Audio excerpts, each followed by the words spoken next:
बड़ा सुंदर चरित्र है।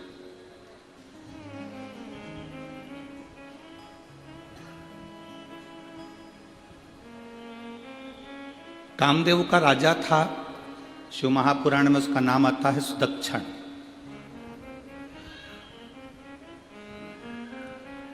बड़ा शिव भक्त था।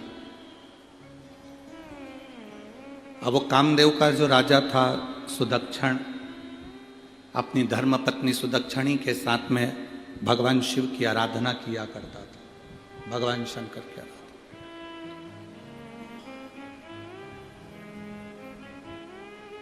उसका एक नियम सबसे ज्यादा प्रबल था, सबसे भारी उसका एक नियम था कि वो कोई उसके दरवाजे पर, अगर राजा के दरवाजे पर कोई न्याय मांगने आता था या कोई भिक्षा मांगने आता था या उसके दरवाजे पर कुछ मांगने आता था, तो पहले वो सुदक्षण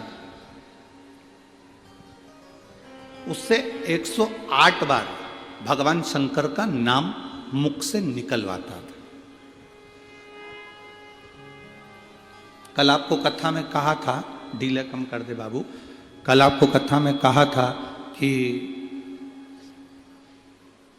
कोई आपके दरवाजे पर मेहमान आया, आपके दरवाजे पर कोई अतिथि आया, आपने उसको चाय पिलाई, मेहमान को भोजन का, मेहमान ने आपके घर में जाकर शिवालय का दर्शन नहीं किया तो उस मेहमान का आना बेकार है, और आपका मेहमान के प्रति जो रुझान है वो भी बेकार।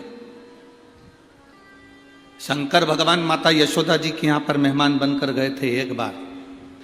श्री कृष्ण के दर्शन करने चले सदा शिव को। क्या मांगने के लिए गए?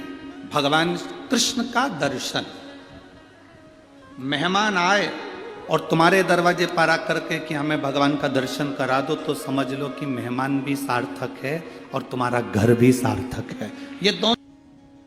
कई माताएं पशुपति व्रत कर लेती हैं किसी के कहने पर, बाद में साथ सिंहासन पर बैठते थे और न्याय देते थे। न्याय देने के पहले उनका एक निर्णय था, दरवाजे पर कोई मांगने आएगा तो 108 बार नमः शिवाय, ओम नमः शिवाय कहे।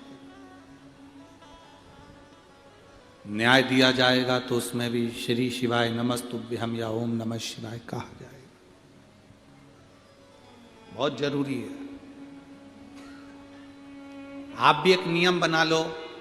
जलगांव की इस पवित्र कथा से, बड़े जटाधारी महादेव की इस पवित्र भूमि से, कि हम भी एक नियम बनाते हैं, हमारे दरवाजे पर अगर कोई मांगने आएगा तो पहले उसके मुख से हम नमः शिवाय, ओम नमः शिवाय या श्री शिवाय नमस्तुभ्यम कहलवाएंगे।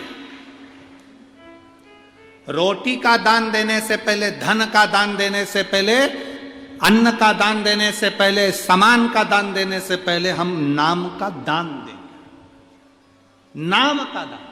राम नाम दे दो, कृष्ण नाम दे दो, शिव नाम दे दो, हरि विठ्ठल दे दो, पांडुरंगा दे दो, या तुम्हारा मन करे तो श्री शिवाय नमस्तुभ्यम दे दो। क्यों? उसका क्या कारण है? नाम दान देने का उसका कारण क्या है? उसका कारण केवल इतना है कि हमारे घर का जो भोजन लेकर जाएगा, जो भोजन करेगा, शिव भक्ति में वो भगवान का अगर हमारे घर का भोजन करे और उस भोजन उसके शरीर में अगर असर करे तो वो भी दिन भर में 24 घंटे श्री शिवाय नमस्तुभ्यम कहता रहे। पर उस दक्षिणी के साथ बैठे हैं, न्याय करने से पहले 108 बार भगवान का नाम लिवाते। तुम्हारा न्याय होगा, पहले मंत्र बोलो, बोलो नमः शिवाय, बोलो ओम नमः शिवाय, बोलो श्री शिवाय नमस्तुभ्यम, और न्याय होगा निश्चित है। दान मांगने आयो, हम दान देंगे। अंदर से आटे की कटोरी भर कर लाओ या चावल देने जाओ या कुछ देने जाओ तो उससे पहले महाराज जी श्री शिवाय नमस्तुभ्यम। महाराज जी को क्या हो गया, ये क्या बोल रहे? बोलो श्री शिवाय नमस्तुभ्यम आना चाहिए। भंडारे में भोजन कराओ, रोटी दो, पूड़ी दो, सब्जी दो, चावल दो। राजा सुदक्षण न्याय करने के लिए बैठे थे।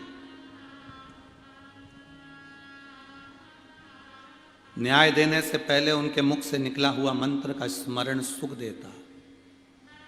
एक दिन राजा सुदक्षण घोड़े पर सवार होकर मृगा करने के लिए वन में पहुंच गए, रास्ता भूल गए,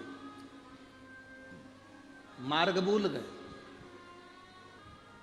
पर भीतर में जो मंत्र भरा हुआ था वो मंत्र डूबने नहीं देता।